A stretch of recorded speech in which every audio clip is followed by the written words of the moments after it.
আসসালামু আলাইকুম রহমতুল্লাহ। আশা করি আল্লাহর অশেষ রহমতে আপনারা সবাই ভালো আছেন। আজকে আমরা তাবুক অভিযান নিয়ে আলোচনা করব।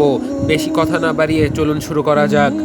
তাবুক অভিযান নবম হিজরির উল্লেখযোগ্য একটি ঘটনা। মহানবী হযরত মুহাম্মদ সাল্লাল্লাহু আলাইহি ওয়াসাল্লামের নেতৃত্বে মক্কা, তাইফ ও হুনাইনে ইসলামের বিজয় সূচিত হলে বাইজান্টাইন সম্রাট হিরাক্লিয়াস ঈর্ষান্বিত হয়ে পড়ে। মুতার যুদ্ধে খ্রিস্টানরা পরাজিত হলে তারা ঈর্ষা শতগুণ বৃদ্ধি পায়। ঈর্ষা অর্থ এখানে হিংসাকে বোঝানো হয়েছে। আর আপনারা যদি মুতার যুদ্ধ সম্পর্কে ঘটনা এবং এর বিস্তারিত সম্পর্কে জানতে চান অবশ্যই কমেন্ট করবেন, তাহলে এ নিয়ে আমি ভিডিও আনবো মুতার যুদ্ধ সম্পর্কে। তো চলুন পরবর্তীতে যাওয়া যাক।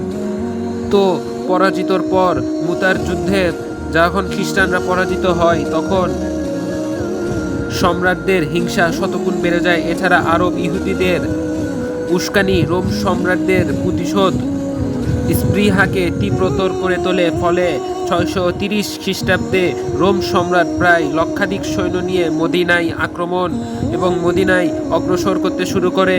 হিরাক্লিয়াসের অভিযানের কথা জানতে পেরে সে বাহিনীর আক্রমণকে প্রহিত করার জন্য মহানবী হযরত মুহাম্মদ সাল্লাল্লাহু আলাইহি ওয়াসাল্লামকে 30,000 সৈনিক নিয়ে তাবুক অভিযানে রওনা দেন।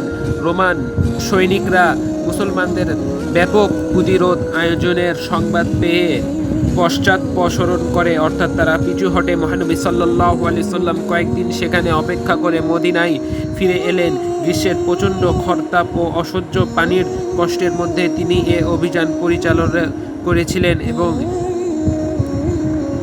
ইতিহাসে তা গাজওয়াতুল উসরা বা কষ্টের যুদ্ধ নামে পরিচিত ছিল। তাবুক অভিযানের পর ওমান, নাজরান, ইয়েমেন বা রাইন প্রভৃতি অঞ্চলের প্রতিনিধিরা এসে মহানবী হযরত মুহাম্মদ সাল্লাল্লাহু আলাইহি ওয়াসাল্লামের আনুগত্য প্রকাশ করেন। বনু তামিম, মুস্তালিক, কিন্দা, তাই এবং আরও অনেক গোত্র ইসলাম ধর্ম গ্রহণ করেন। আজকের ভিডিও এখানেই তাবুক যুদ্ধ সম্পর্কে সংক্ষেপে আলোচনা করা হলো। আপনারা যদি মুতার যুদ্ধ সম্পর্কে জানতে চান অবশ্যই কমেন্ট করবেন। আসসালামু